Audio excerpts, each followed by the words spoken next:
Diane Ravitch is the founder and president of the Network for Public Education, also a research professor of education at New York University and a historian of education. All of you probably know that from 1991 to 1993, she was Assistant Secretary of Education in the administration for George H.W. Bush. Her new book, which I highly recommend, is called Slaying Goliath: The Passionate Resistance to Privatization and the Fight to Save America's Public Schools. And some lucky people tonight might get this delivered to them if they win the raffle. The rest of you, please purchase it. It's worth it. In this book, she details the work of parents, advocates, teachers, and others in opposing efforts by the federal government and private interests to remake public education through high stakes testing, charter schools, and other initiatives.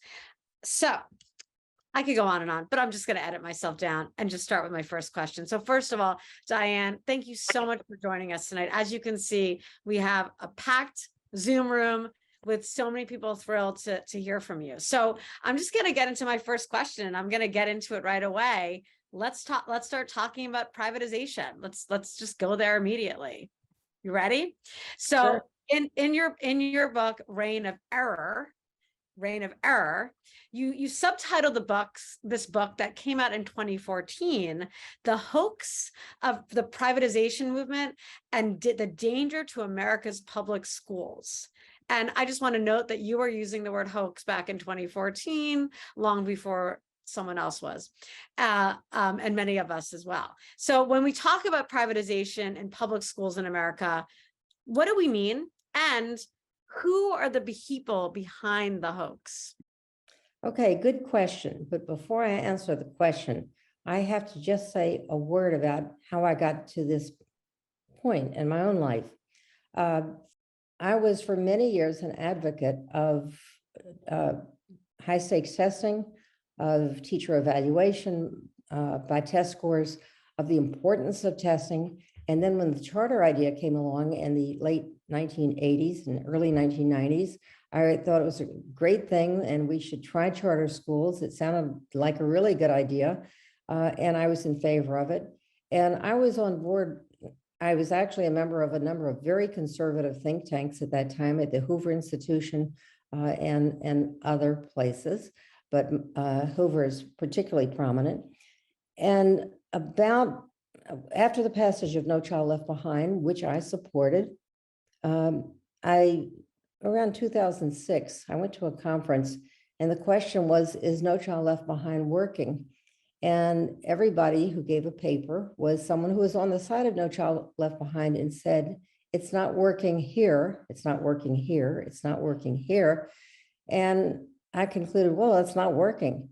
And I began looking at, because I was at Hoover, where everyone that I was associated with was a very strong proponent of charter schools, and some were very strong proponents of vouchers.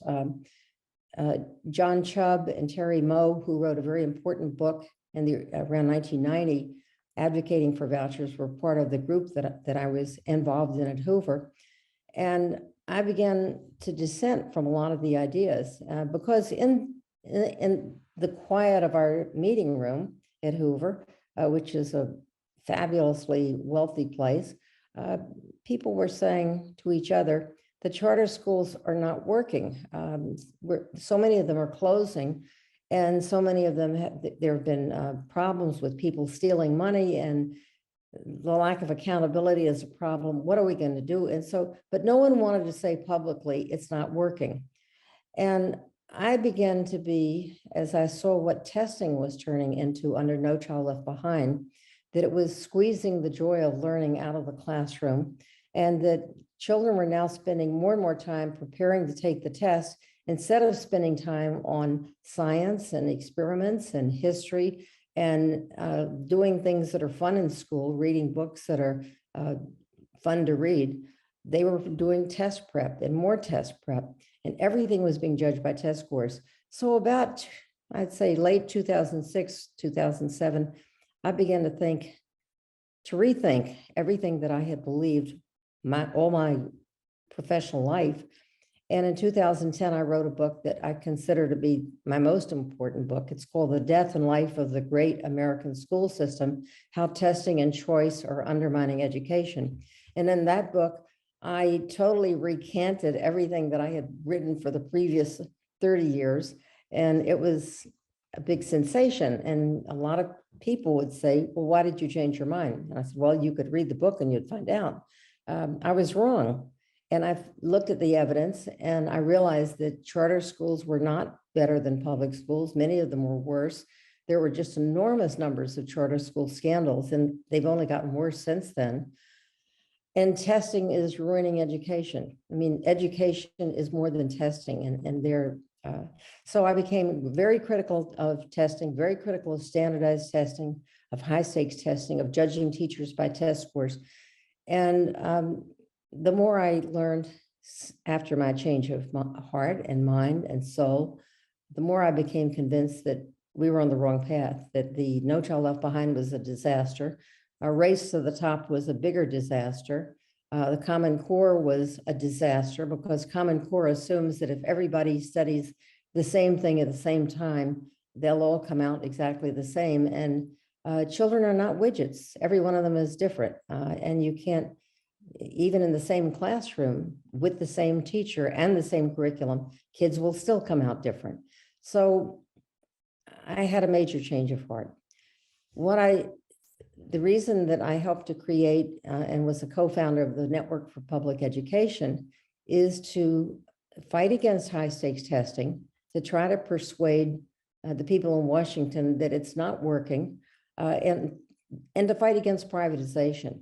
And I consider both charters and vouchers to be a form of privatization. And there are, I'm well aware of some very, very fine charters. I visited one in Massachusetts recently, and I was blown away by what a terrific school it was. But I'm more taken by the fact that there have been so many terrible charter scandals where we have charter chains popping up across the country that are like the Walmarts of American education. And they say, well, you know, your community doesn't need a local school board. Your community just needs a privately run charter school. And the charter schools generally have very little accountability. And consequently, there have been major scandals involving millions and millions of dollars where the principal of the school or someone on the board gave themselves contracts or embezzled millions of dollars. The biggest single charter, well, the two biggest charter scandals. Number one was in California with an online company. The online companies are really problematic. And it was called A3. And the A3 company was running summer programs and paying people to sign up kids who never attended.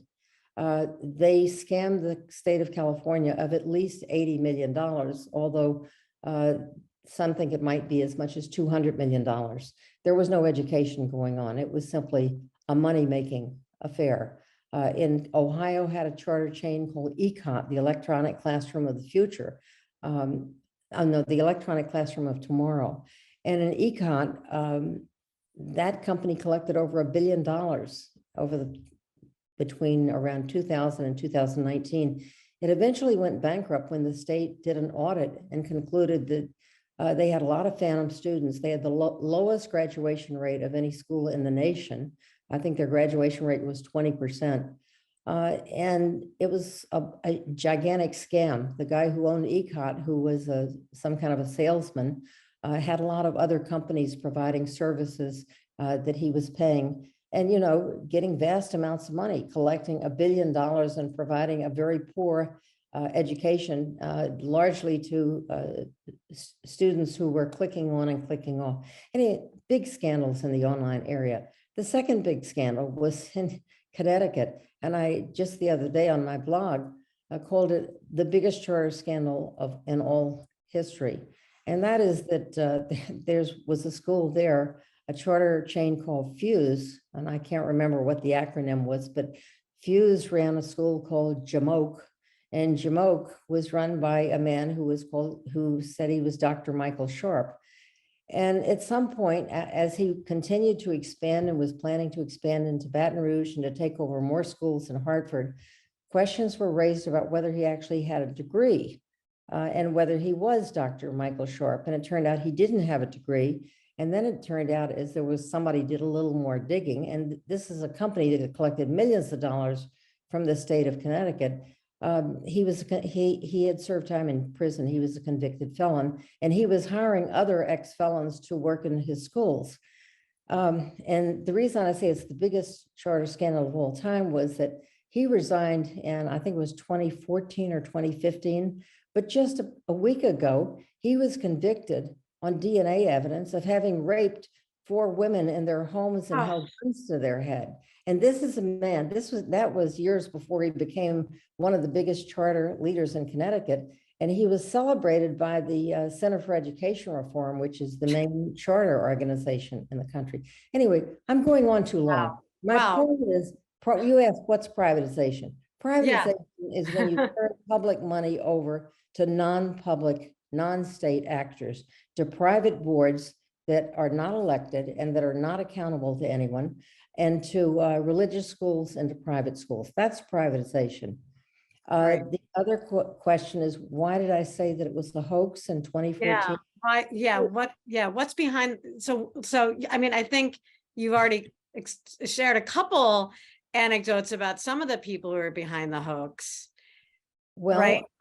You know, what's made this a hoax is that there was the promise that, first of all, you had to create a crisis. And the crisis was public schools are failing. How many times did we hear that? I probably wrote that myself on many occasions. But A, they were not failing. They were dealing with a lot of problems. They get all the social problems of the society, of kids who have either, you know, they don't speak English, they're impoverished, they're hungry, all kinds of issues that they bring from their home. And those problems end up in the public schools. And that's not a reason to say that the schools are failing. It's a reason to say they need more help. They need more resources. They need more attention. And the hoax was, first of all, that public schools are failing and that private schools are giving money over to private organizations will save the children.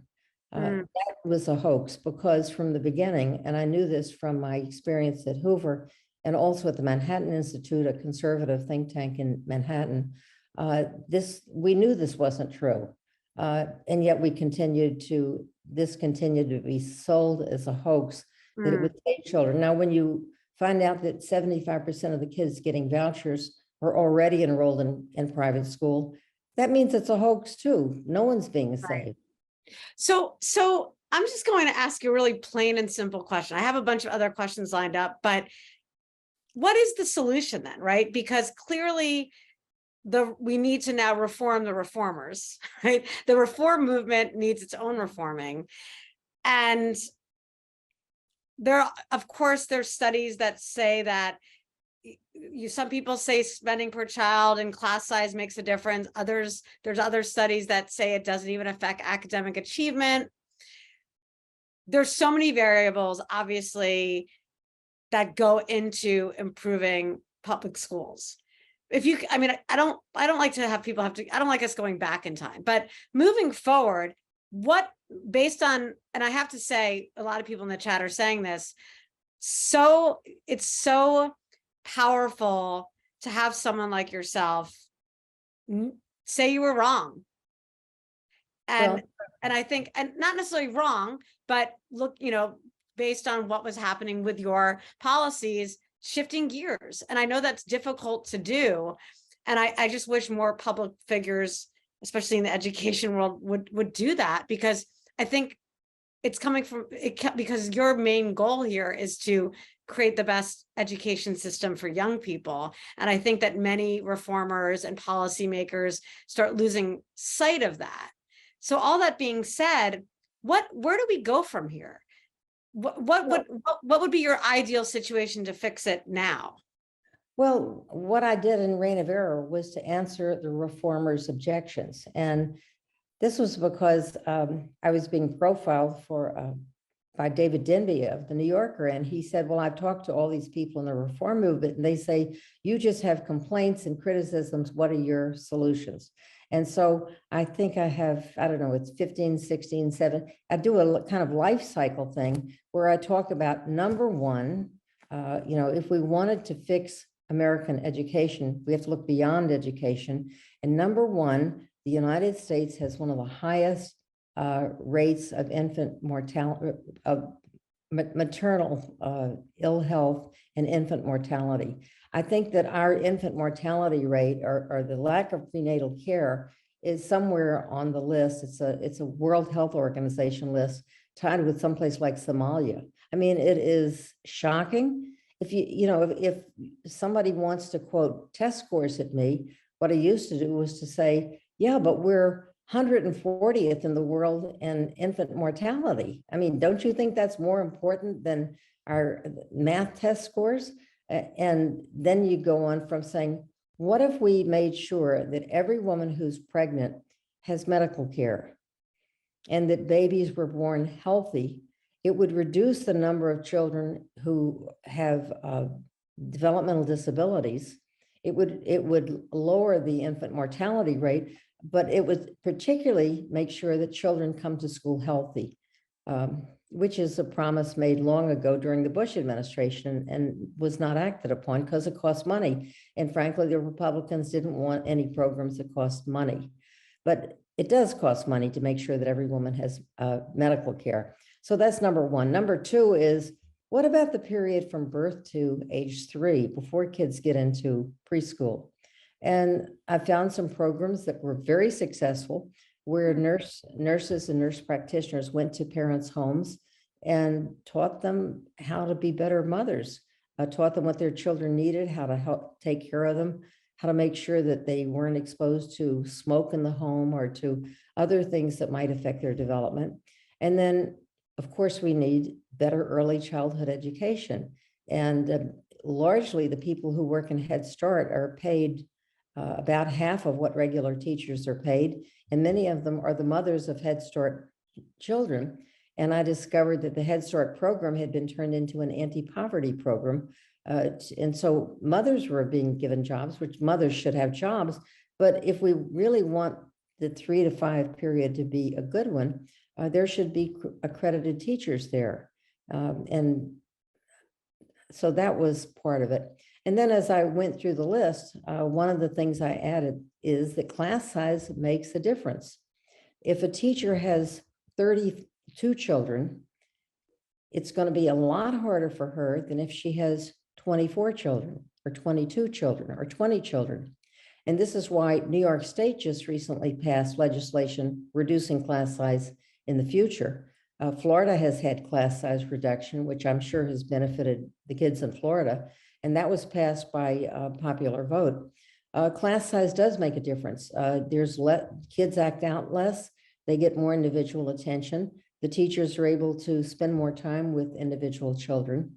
And any teacher that I've ever met, if you ask them, what's the one thing that would make you a better teacher, they would say, having fewer kids in the class.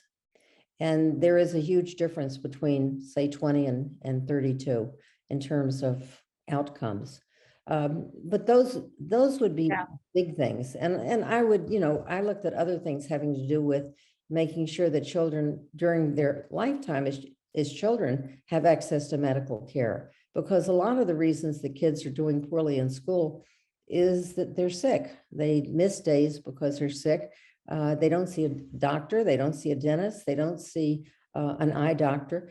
If all kids were guaranteed that kind of medical care that middle class parents expect to be typical for their own children, then we would have much better outcomes in school. So these are all things that I've specific and very positive answers that I've given. And the bottom line is that if you look at test scores, if you look at the outcomes of test scores, which I've done for the SAT, the ACT, the international test, the state test, the national test, which is called NAEP, they all show that the outcomes are tightly correlated with family income. and family education to some extent, but mostly family income. And Yeah. the poorest kids have the lowest scores, and the richest kids have the highest scores. And there's no deviation. It's like a step ladder from the poorest to the most affluent. So you have to, I think, the conclusion I draw is that if we didn't have so much poverty in this country, uh, there'd be better outcomes in education. And then people say, well, we can't cure poverty, but we did briefly in the early part of the Biden administration have a child tax credit program that reduced child poverty by some dramatic number. It was like 40 or 50%.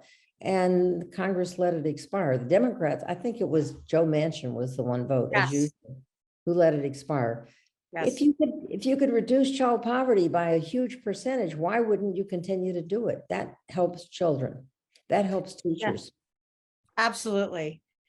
And tacking on to the healthcare, mental health care as well. That's something that I'm sure every teacher here, sees the need for that in the student population, even before the pandemic, but now more than ever. But yes, I think right? we're seeing a tremendous amount of acting out. I mean, when people talk about crime, most of what they're talking about is people who've just gone nuts because they have not had socialization skills for the last 2 years. They've been isolated. They don't have a job, or they can't hold a job because of their mental issues. We have a lot of problems, and the problems are not the fault of the schools. The problems are stemming from our neglect of addressing them. Yeah, they're systemic wide. So I'm going, there's so many amazing points in the chat. So I want to open up the conversation to everyone, but I have one more question for you. Talking about, how society's ills seem to always be put on the shoulders of teachers. And which brings me to I would love you to put contextualize what a lot of the teachers on the ground right now are experiencing in many states across the country, which are all these teaching bans called anti-CRT laws. I call them anti-history laws, book bans. Would love to get some historical context from you about these bans. In what ways are they similar to what we've seen throughout the history of American education? And in what ways are they different today? Would love to hear that from you. And then I would love to open up the conversation to, I'm going to bring in Josh and then some other folks who have some great points in here. Well, looking back historically, I wrote a book earlier called The Language Police, and it was about efforts to censorship textbooks and also tests. And that goes on all the time. I have at the back of the book, a list of about 800 words and phrases and images that are not allowed to be shown on tests. And it's words like yacht, because maybe a poor kid has never seen a yacht, but then it becomes words having to do with gender, where you can't refer to a cowboy, for example. That's a banned word, or cowgirl is a banned word. An old person can't be shown with crutches or a cane, but it would be good if you have an old person up on the roof nailing in shingles. It's really, you don't know whether to laugh or cry, but this has been going on. And in the book, I talk about the history of censorship and how even Shakespeare, the term is bowdlerized. Even his works have been bowdlerized by people who thought that he used too many sexy words. So there has been, in the past, an effort to remove anything that was remotely erotic. And believe me, it was very remote. And book censorship has gone on for a long time. But it waxes and wanes. Right now, we're going through a waxing period. The CRT bans and the censorship and the book banning are all interrelated. And they too are a tremendous hoax. First of all, CRT as such is not taught in any school. I know what CRT is. I knew that one of the founders of CRT was a very good friend of mine, Derek Bell, who was a professor of law at Harvard and then at NYU. And he was a very kind and thoughtful man who had worked for the NAACP for many years. And he was frustrated that the victory of the Brown decision had not brought about the changes that he hoped for. And so he began to say, you know, there must be something embedded in our legal system and in our policies, our practices that's racist, that doesn't allow us to move beyond the legal victories. And so he began looking at critically at why was racism persisting? He was not a Marxist. He was not a radical. He was not a fanatic. He was not a socialist. He was not a communist. He was a very decent, brilliant man.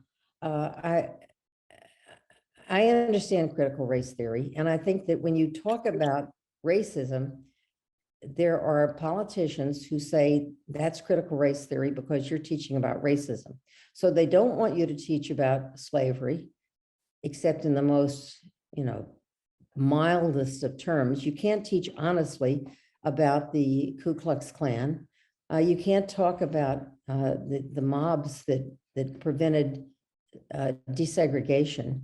I mean, one of the reasons that all of it, well, I tie this together with privatization, because part of what is behind privatization is an effort to resegregate the schools. And privatization in other countries has led to resegregation.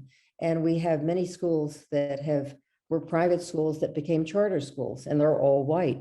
There are many charter schools that are all Black. So, and vouchers, the same thing. You get a lot more segregation. This has been proven in two countries that have outright privatization, Chile and Sweden, where there was economic segregation, racial segregation, religious segregation.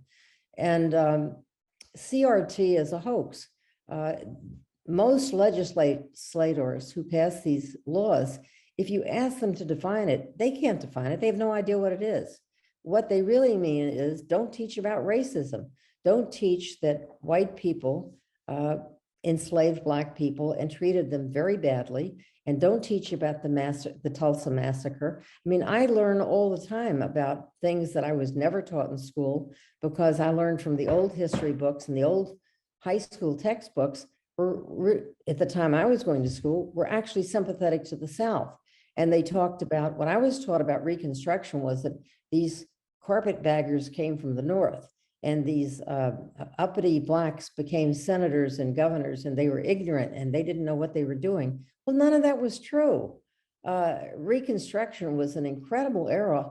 And I would say that the best resource for that is the 4-part series that Henry Louis Gates did for PBS about Reconstruction, where he showed Black senators and Black governors and Black congressmen who were incredibly, I don't know how they became so well educated, but they were very smart and they were doing good things. And a book that I would recommend about this history is Schoolhouse Burning by Derek Black. Derek Black is a professor at the University of South Carolina, and he gives the history of education as a lawyer, which he is. And he says that the best laws about education, requiring public education in every state, were written during Reconstruction. And they were written by integrated legislatures throughout the South. And in some states like South Carolina and Louisiana, they abolished segregated schooling. Well, as soon as Reconstruction was over, segregation returned. But at least, the whites didn't want to get rid of those laws because so many whites didn't have access to public education in the South. It was because of Reconstruction and Black leadership during Reconstruction that they were able to have a right to public education. And so we have this long history of public education is a road to freedom. It's a road to freeing yourself from your parents' prejudices. What these anti-CRT crusaders are doing is to say, you should have the same prejudices that I have. I'm stupid and you should be stupid. And you must not teach history accurately, because if you do that, it might make some people uncomfortable, meaning themselves. Yeah, and thank you. And I will say something we talk a lot about in these conversations is it's also a means to uphold white supremacy. I'm just going to call it out. And it's also a means to erase the story of so many teachers and even and students in the classroom. It's erasing their contributions, their ancestors' contributions to the story of America. And it's it's very troubling and sad for me that my fellow teachers across this country can't teach the topics that are so crucial to build empathetic citizens in this country. So I just hope, like you say, it waxes and wands, and I really hope we get to the other side of it in the wanting stage. So let's open up the conversation. I want to bring in Josh. He's here with some promising news from his home state. And then please start throwing we have Joe's going to go next because he has had his hand raised for like 3 hours now, and then we'll open up the conversation. So raise hands, but I'm going to toss this to Josh right now.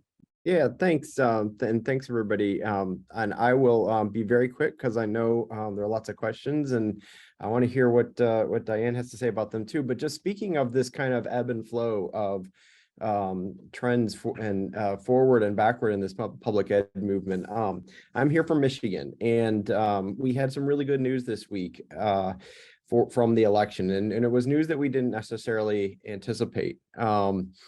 And I've had sort of my own kind of I was wrong set of moments, and I won't go into those right now, but I can stick a couple of columns in the chat about that. But I've been watching this for quite a while, and I've been studying vouchers for 17 years. So this was kind of ground zero this election cycle. And as everybody I think on this meeting knows, Betsy DeVos is from here. This is Betsy DeVos's home turf, and we're kind of one of her original staging grounds. You care a lot about where you grew up when you care about things that you're going to go out into the world and work on. So we had a resounding defeat for Betsy DeVos and DeVosism here in Michigan. And there's really no other way to put it. I mean, first and foremost, this was an embrace of reproductive rights. This is the election results. We had a constitutional amendment for reproductive rights on the ballot, but the second sort of most important piece of this was we had a real rejection of DeVosism. We had a candidate named Tudor Dixon who really was the handpicked, literally handpicked candidate of Betsy DeVos, sort of the avatar, I like to say, of DeVosism. Everything that we just talked about, privatization, CRT, book banning, anti-LGBTQ plus, Dixon embraced all of these things and did so sort of with direct coordination with DeVos. DeVos even wrote, right now the National Republican Party is trying to kind of say, oh, this is just Trump's fault and everybody really likes everything we have to say, but they hate Trump. That's actually, Trump really wasn't that involved in our election here. Betsy DeVos had to have a handwritten note that was leaked to the New York Times in August begging Trump to endorse Dixon. So not only did Dixon lose, and not only did DeVos herself prop the Dixon campaign up with $6 million of her own money, but our governor Gretchen Whitmer is a strong supporter, had a generational budget achievement sort of in favor of public schools this summer. Not only was Whitmer reelected and our Secretary of State and our Attorney General, but just as importantly, all 8 statewide education candidates that were strong defenders of public ed were elected or reelected. And our state legislature flipped from Republican to Democrat for the first time since 1983. Before 1983, the last time we had a Democratic governor and a Democratic legislature was 1937. Before that, 1933, and before that, 1891. This has not happened much in the state of Michigan, and this was an explicit rejection of DeVosism. It's really difficult to explain. I'm going to be trying to do this over the next few weeks in different sort of media outlets, but even in DeVos's hometown, which is a very conservative place in Western Michigan called Ada Township, Gretchen Whitmer won 51-48. Now that sounds close, only 3 points. But consider that Whitmer herself lost 43-55% against the Republican opponent in the same township in 2018, and that was not an explicit DeVos election. So you put DeVosism on the ballot in DeVos's hometown, Gretchen Whitmer won, and it was absolutely an emphatic defense of public education. So it's really hard. I hope you can hear the enthusiasm in my voice because I have been working, not as long as Diane has, but I've been working on this voucher issue for a long time. It's hard to be encouraged. And this week it's really encouraging, at least here, at least in one spot. Doesn't mean we're not going to keep trying to fight for this stuff in other states. I'm already out there with our friends in Texas and Oklahoma trying to work against their voucher plans. But in Michigan, we had some good news. And I do think if you're a data-oriented person, as I am, we have some real data points, at least this week, that this is not even popular stuff. This isn't just the 58 of us on the call talking about this. These are voters out there rejecting this stuff wholesale. So I'll stop there, but that's That's what I wanted to say. and welcome news, because we've often had a lot of bad news these days in the world of public education. And I wrote in the chat, we need to review the Michigan playbook so that we can replicate it elsewhere. So, and I know, Josh, you're on that. So let's keep this conversation going, and we'll keep talking. But thank you so much for jumping on here. To be continued. Absolutely. So Joe, let's go. Joe, C. Brian, I think it's Brian, and then Melissa. So Joe. Hey, my name is Joe. I'm a high school teacher in Portland, Oregon. And my question to Diane and the audience is really kind of what actionable items can we do? I love talking about the problems. Diane's books, document them. Herb Cole, who I studied under to get my credential, wrote a lot of books documenting the problems in public schools. But I'm more concerned about like kind of action. And when I taught in San Francisco, we did like crazy things, like we begged as teachers in the median for school supplies.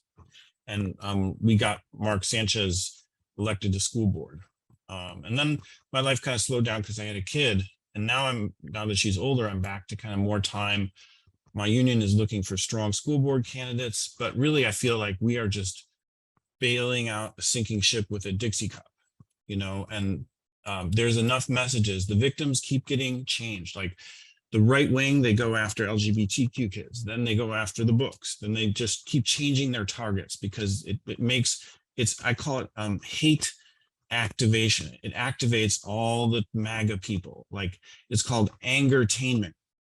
And someone, election news is good here in Portland, but someone just ran for city council who has no experience. They're like a soccer dad, and he ran on anger, and he's an absolute Republican candidate who was voted overwhelmingly in a progressive city. He just fooled everyone thinking he's progressive. And as teachers, our union is just barely, it's a Dixie cup bailing out boats. So my question is to Diane, especially two specific questions. On the childcare, you mentioned how the US, we have horrible, education statistics, but we have horrible statistics for caring pregnant mothers. And then we have horrible statistics for getting kids through their first, second, and third year preschool. Kind of to Diane and everyone, like what's going on for action as a countermeasure? That's my question. Sorry it took so long. Okay, if I could just give you a brief answer. The action has to be political, because you've got to win elections and get people who are supporters of public education and who understand public schools are not failing. I didn't quote any horrible statistics. In fact, if you read my book, Reign of Error, which I hope you will, the NAEP scores, when I wrote that book, which was in 2013, were the highest that ever been in American history. So rather than failing schools, we had schools that were getting better and better and better. And a public narrative from people like Bill Gates saying that they were horrible. So you have all these, the problem has been that the other side, the ones who want to privatize and destroy public education, have a lot of billionaires. Betsy DeVos is only one. In my book, The Slaying Goliath, I have a chapter just listing the names.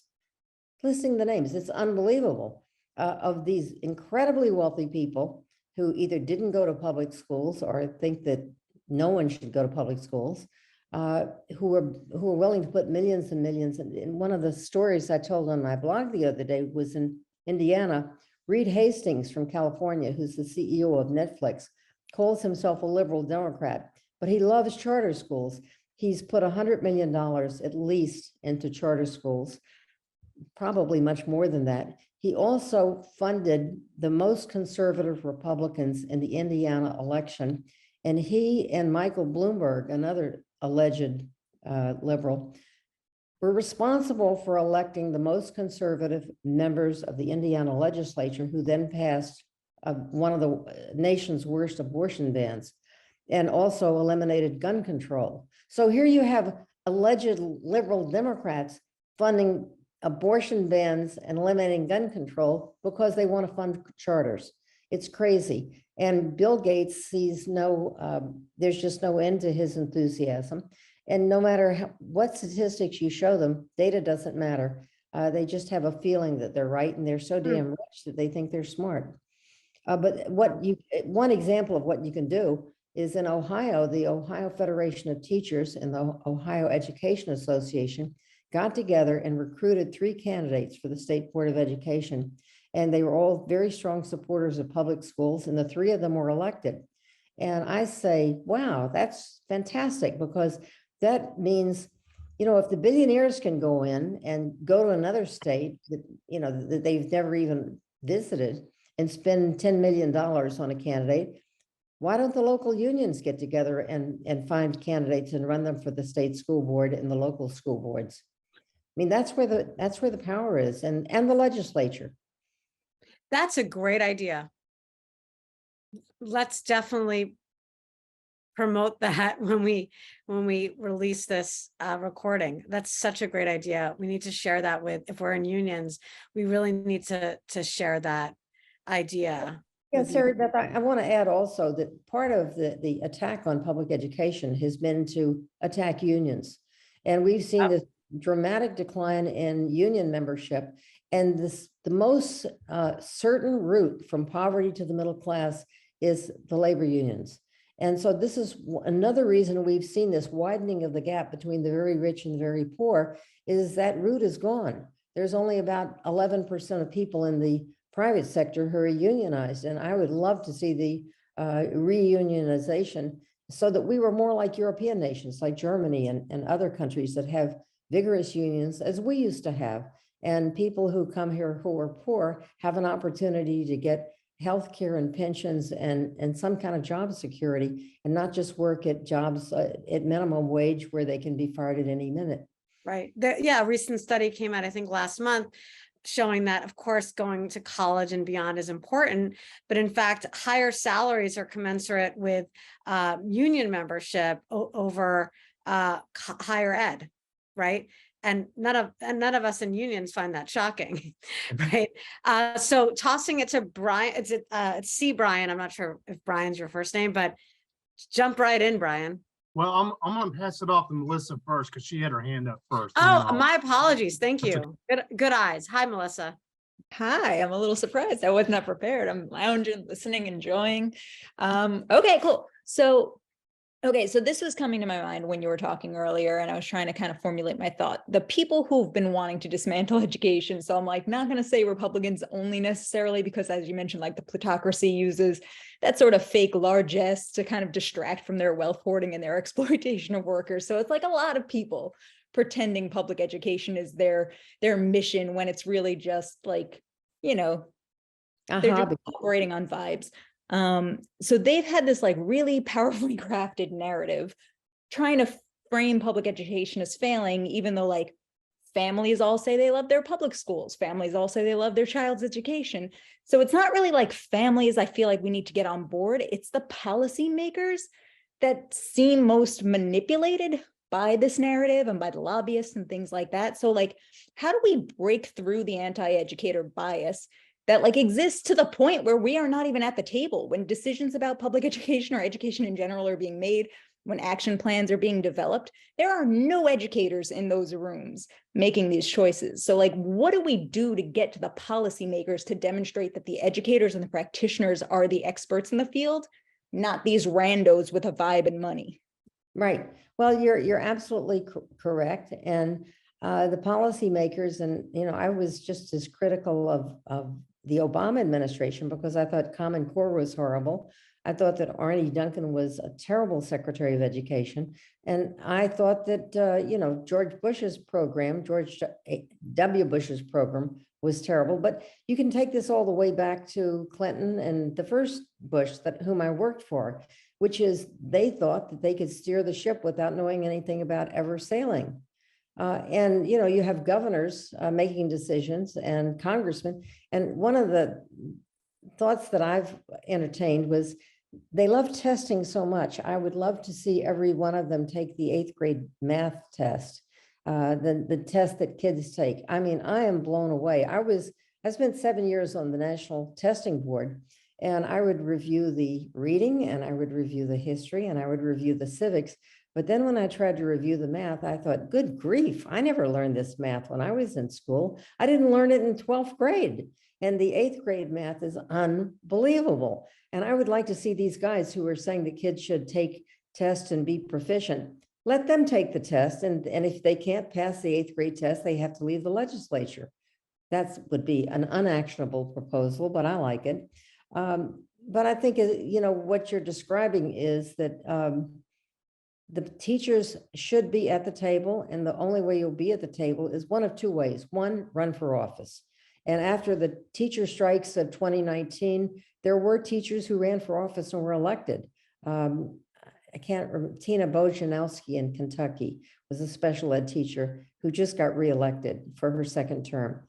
There was a teacher in Oklahoma who just got reelected. They will be in the room and they will be speaking for teachers. So that's one path. The other path is the unions, because when you have a strong union, you have someone who can go to the legislature and say, no, that's wrong. That's not going to work. We're not going to accept that teacher evaluation program because it's all based on test scores. And we've got all this evidence that teachers who have kids with special education or special needs, teachers who have a lot of poverty in their school, will get lower test scores than teachers in wealthy suburbs. So this is a flawed method. Don't do this.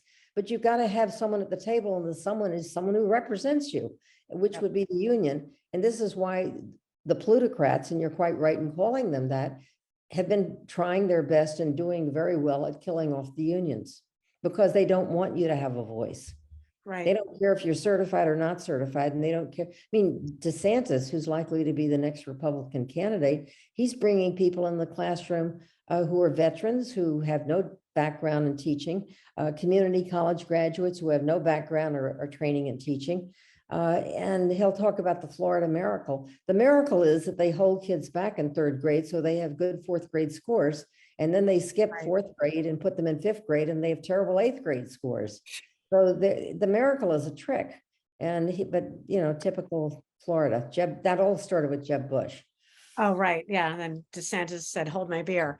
And Alexa, I'm going back to Brian, but I just want to emphasize what Alexa said about, maybe we don't have time for this conversation right now, but I do want to say, in terms of the unions and the racism in the unions, maybe that's another Zoom, but Alexa says another solution, important solution, is more BIPOC teachers.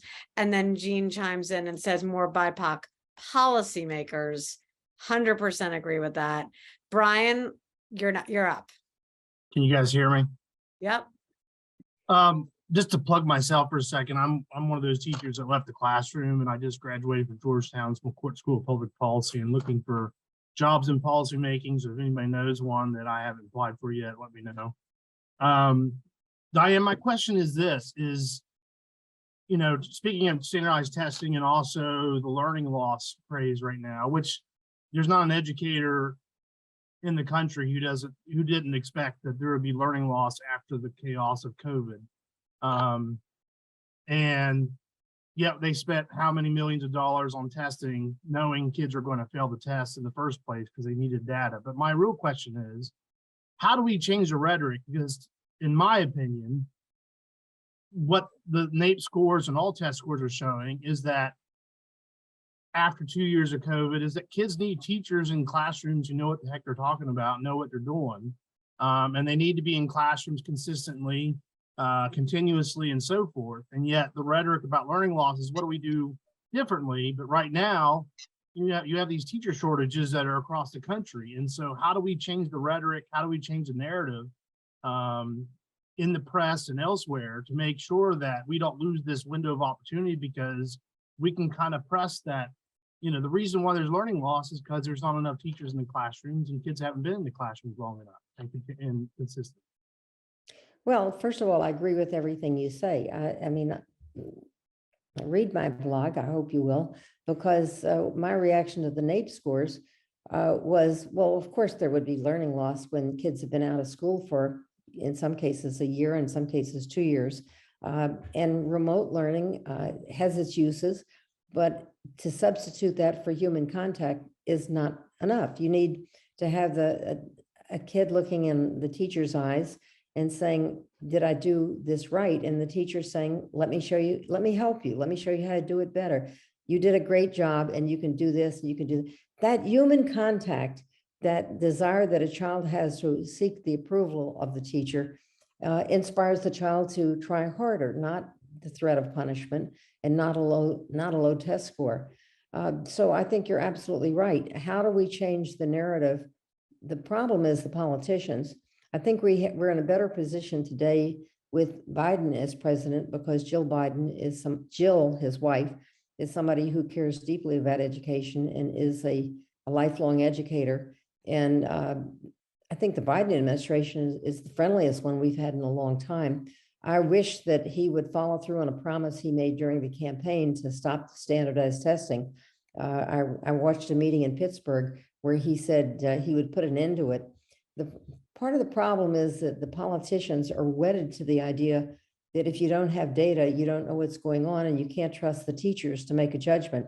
And I'm old enough to have gone to school when we didn't have standardized tests, except for tests of things like, what are you likely to be someday in your lifetime? What are you going to grow up to be? So we'd have a standardized test to predict our professional or non-professional future, but we didn't have academic standardized tests because the teacher taught something and then the teacher tested what he or she taught.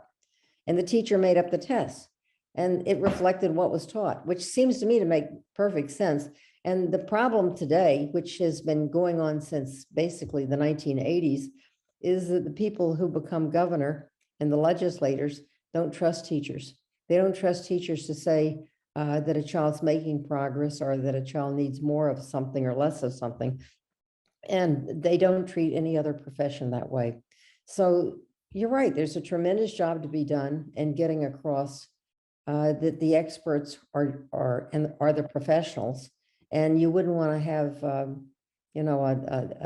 just anybody off the street flying an airplane or doing surgery on you. Why would you want to have somebody just come in off the street or off the battlefield and become a teacher? There's one other point that I have to go back to, which is not responsive to your question, and that's about Josh Cowan. And Josh talked about what happened in Michigan, but what he didn't tell you was that he is right now one of the leading experts on the failure of vouchers. And he has written a number of articles. I hope that there are links to his articles that are available to you, because what he has shown with data is that going to a voucher school is equivalent to a Hurricane Katrina wiping out the schools of New Orleans, or to the pandemic, that there are kids in Ohio who had greater learning loss from going to voucher schools than was caused by the pandemic. That's pretty dramatic. The question is, how do we get that across? So I would say that the challenge here is to PBS, because the public doesn't understand what's happening in education. They don't understand that this whole movement of privatization, all these things are intertwined. And it took me a while to understand that the rhetoric about school failure is part of the rhetoric. It leads to privatization because people say, if our schools are failing, let's let the businessmen take over. Let's let the governor take over. Let's let the mayor take over. And it's all a great lie and a great hoax. And several years ago, PBS had a program, I can't remember the name of the book, but the guy who wrote the book about why privatization was wonderful had a program on PBS, and I might think of his name any minute, but the program said, privatization is working in Chile, it's working in Sweden. For-profit schools are fantastic. The for-profit schools do a great job. And this was the thesis of his book. And when I saw the program, I realized it had been funded by right-wing foundations. And I raised a great stink, and I was interviewed on the local channel 13. And I said, why would you put on a show that was funded by people who are partisan, who want to privatize schools? And this is not a fair program. Well, I think I've been banished since then. Except this program. Well, no, I mean, I agree, and we're actually running out of time. So I agree that we do need to collectively push back. And those of us who don't feel comfortable about it because not in a union or in a state that's already attacking teachers for just teaching the truth, we do need to lift each other up and amplify each other's voices and pushing and really push back much stronger against this narrative, whether academics in the field are doing it or teachers in the trenches, which I hate using the term trenches, but who are in the classroom seeing it every day. That's why I'm so vocal about it, because I'm in a union, I'm protected, and I am fired up when I hear other teachers say they can't voice their opinions publicly, but want those messages out there. Because you're right, I hate doing this whole polarizing thing, but there is another side who really is dead set at destroying the public education system. Someone earlier on in the chat talked about how it's really integral to the great democracy that we're trying to keep building and keep alive in this country. So we do need to wrap. I want to thank everyone for all your thoughtful comments, whether you got to voice them tonight or in the chat. And of course, Diane, we could keep talking to you for 3 more hours, but it's going to get really late then. I just want to thank you for your time and for just gracing your presence and your incredible wisdom here tonight, and just being out there for us, fighting for us, and speaking truth to power, and maybe getting banned from one part of PBS, but you're always welcome on this side of PBS. Well, truly, if there was one thing that I would love to see happen, it would be to have PBS devote an hour to the attack on public education. It has become such a national problem, and public education is a fundamental part of democracy. It teaches children who come from different backgrounds to live together, to learn together, to work together. And school choice, I think I have to say this, was born in the segregation movement of 1954. The Brown decision was followed by a push for school choice so that white kids didn't have to sit next to Black kids. And we have to prepare kids to live in the society we have, not to live in the 19th century. I think that teachers are the key to education. You really, this bashing of teachers that's gone on for the last 10 or 15 years, and really it almost reached a high point or a low point with that film sponsored by Bill Gates and others, Waiting for Superman, a terrible movie. And it just led to, this thing like the problem with education is teachers. Well, a lot of people got discouraged and quit teaching, and you can't have education without teachers. And you can't have, I don't believe in homeschooling, and I get a lot of negative feedback from homeschoolers who say that they're smarter than the teachers, but they're not. And just to have kids replicate what their parents know is not good enough. You got to learn more than your parents knew. So I'm a huge supporter and defender of people who go in the classroom. I think you're on the front lines, you're in the trenches, you're in probably one of the toughest professions and the worst paid professions in the world. But there's no more important profession today than teaching, because our society can't move forward if we're teaching kids only what their parents knew and teaching them the prejudices of their grandparents. And so I think there's a lot of fight ahead of us. And ultimately, I'm optimistic that we're not going to give our whole country away by basically saying we want to have a third-class education system made up of whatever people feel like doing, and that's education. There are states that literally have said that's what they want. And the woman running for governor in Arizona, who's only a half a point behind, wants to eliminate public education entirely and just say, here's the money to parents. They can do whatever they want to do. And she could be elected governor of Arizona. It's terrifying. She's a talk show host.